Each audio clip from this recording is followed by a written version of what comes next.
Hi everyone, welcome to Maths Time. Today I am here with some important questions from metals and non-metals of class 10. In that first one is, what are the properties of ionic compounds? So first of all, what are ionic compounds? It is the first important one property of the chemical properties of the metals. So when metals react with non-metals, the compounds formed are called ionic compounds. Then how these ionic compounds are formed? These ionic compounds are formed by the transfer of electrons from a metal to non-metal. That first you have to write the meaning of ionic compounds, and these ionic compounds are also called electrovalent compounds. The compounds formed by the transfer of electrons from a metal to non-metal are called ionic compounds or electrovalent compounds. So this is the meaning of compounds. Then how they are made up of? Ionic compounds are made up of positive and negative ions. Example, sodium chloride.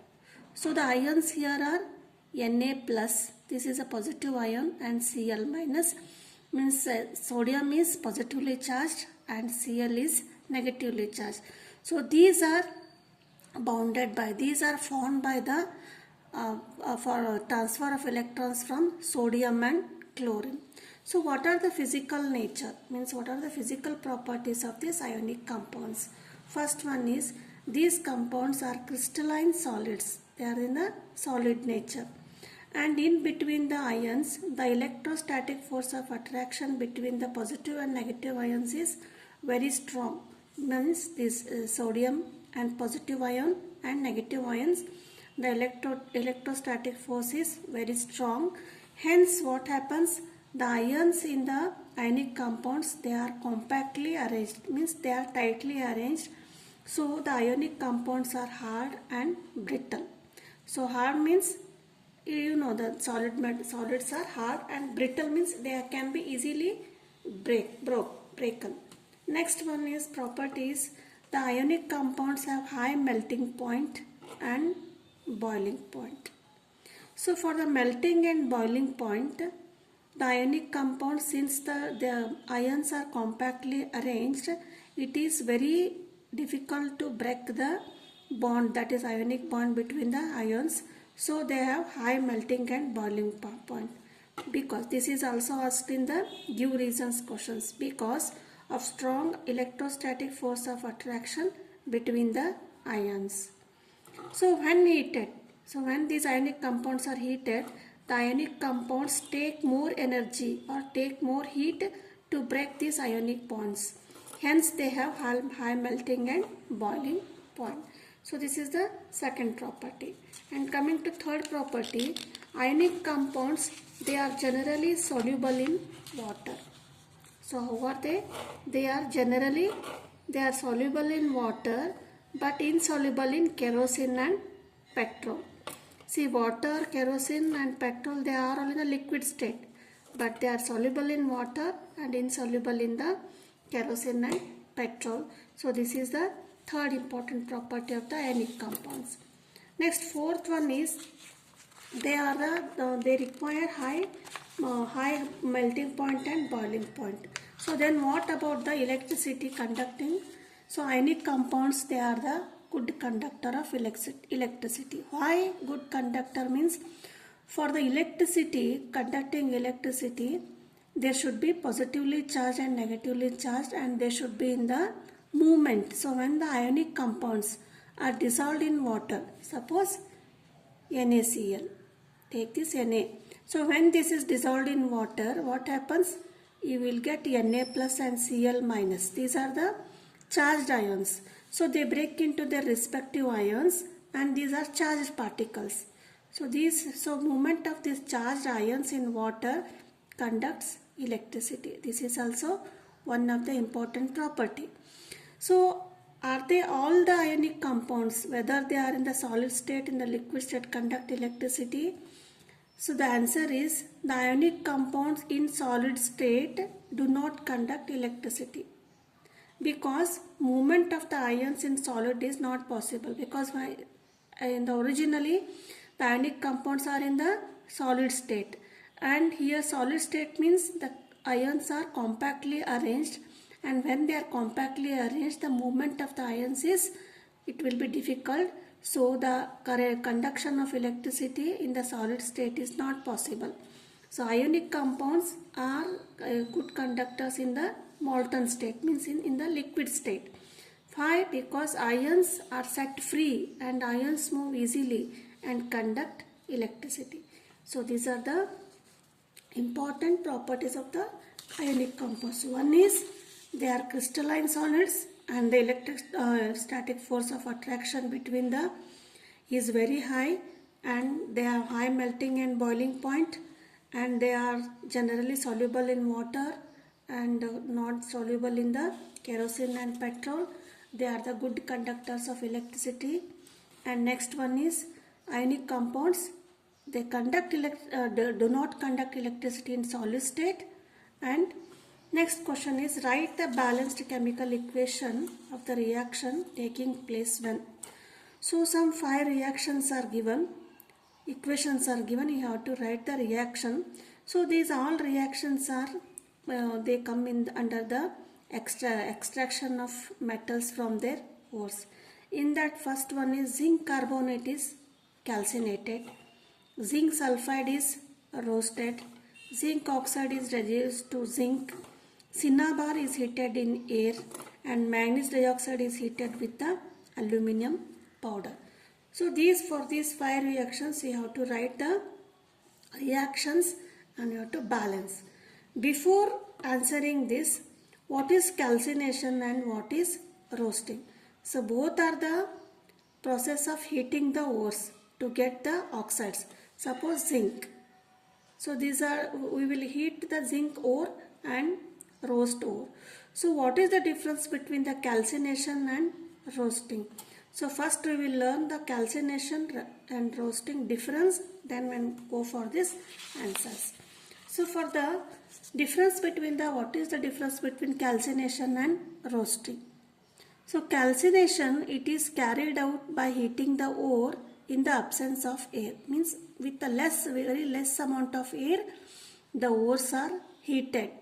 So this is called calcination. So what is roasting? It is carried out by the heating in the presence of air. In the excess of air, if heating is done, that is called roasting, and in the absence of air, it is called calcination. So this is the difference. So where these calcination and roasting are used, this calcination converts carbonate ores into oxides. You remember C. Calcination also starts with C and carbonate also starts with C. Means always carbonate ores are calcinated. And roasting, sulfide ores. Why? To convert into oxides. So then these oxides are reduced to the respective metals. So after knowing this, we will first answer the first question, that is zinc carbonate is calcinated. Calcinated means here what? Here it is heated in the absence of air. Means the formula for the zinc carbonate, ZnCO3, it is in the solid state. When it is heated, we will get ZnO, that is zinc oxide plus carbon dioxide. So see whether it is balanced or not. Zn, C, and here is 3O, and here also 2 plus 1, 3. So this is the balanced chemical equation for the zinc carbonate is calcinated. Next one is zinc sulfide is roasted. So roasting is done in the presence of air. So air means here oxygen. So which one? Zinc sulfide. Zinc sulfide, ZnS. So it is in the solid state. Plus roasting means you have to react with the reaction with oxygen. That is oxygen.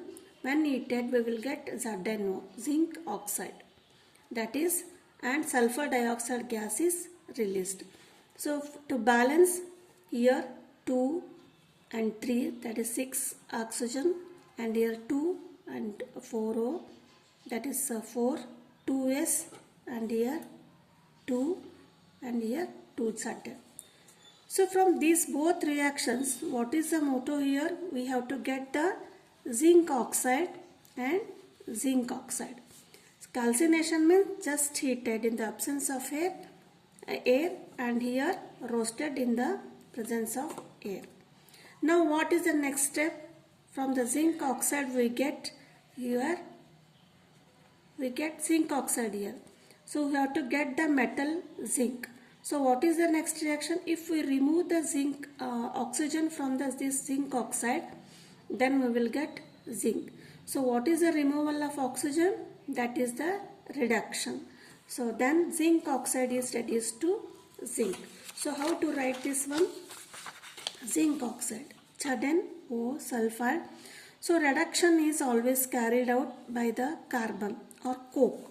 It is called coke. Coke is made up of nothing but carbon. So when the zinc oxide reacts with reducing agent carbon, what happens? From zinc oxide, oxygen is removed. That is, zinc oxide gets reduced to zinc. So here O is transferred to C, means this is reduced and this is oxidized. Zinc zinc solid state and carbon oxide gas is released. Here C is a reducing agent.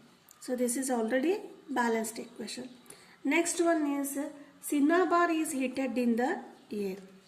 So what is cinnabar? Cinnabar is it is a ore of the mercury.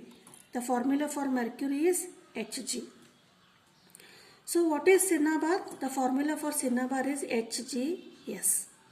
So when this is heated in the oxygen, in the air means oxygen, we will get HgO, mercury oxide and sulfur dioxide gas is released. So just this is the equation. Then again when this HgO, mercury oxide is heated, this oxygen is removed and we will get mercury in the liquid state. So this is the equation. To balance 2HgS, 2HgO and 3O2 means 6O, here 2O and 2O, 4O. So this is the fourth reaction. Next one is manganese dioxide is heated with the aluminium powder. So what happens when extraction of ore? The ores are already, we will bring them down to the oxides by calcination or roasting. But here instead of calcination and roasting, we can do directly, instead of using carbon to reduce metal oxides to metal, we can reduce by displacement reaction. See here what happens. We will see one reaction. This is zinc oxide. We will get zinc oxide. So by using carbon, what we get? With this oxygen is removed, means carbon, zinc is removed and we will get zinc. So this is the redox reaction, reduction reaction. So what is they saying is, in some cases instead of using this reduction, means by using carbon, we can directly use displacement reaction for the some reaction, some compounds. So for that, example MnO2. So MnO2, manganese dioxide. So this is heated with the aluminium powder to get what? Manganese. So manganese dioxide, this is heated with the aluminium powder. So what happens here? See the reactivity series. Here aluminium is more reactive than manganese. Since aluminium is more reactive than manganese, this from MnO2, aluminium displaces manganese. So it will become aluminium trioxide and Mn is, we will get as a independent metal in the liquid. But manganese is always solid. But why it is liquid? It is liquid because this reaction is very exothermic. Means heat energy will be released more. It will be such that this manganese we will get in the molten state, that is in the liquid state. Then after cooling we will get manganese in the solid state. So this is the reaction for the manganese dioxide is heated with the aluminium powder. So 2MnO2, 4Al, 3Mn, you know the balancing equation, you write the balance. Next important question is what are alloys and how are they made, and name the constituents and uses of brass, bronze and solder. So alloys, these are the mixtures of metals and metals or metals plus non-metals. So how are they made? So what is the first one? That is brass. Brass is a name of a alloy. So this is a mixture of copper and zinc. So the use of this is making decorative items. You have seen brass, the decorative items made up of brass. Next is bronze. Bronze is also one alloy. So it is made up of copper and tin. So it is used for statues and medals. And solder. Solder means, I have heard the word solder, soldering. Soldering means joining two metal wires or two instruments. So it is, solder is made up of lead and tin.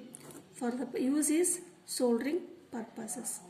So in the next video we will see some more long answer questions. If you have not subscribed my channel, please subscribe the channel. Thank you.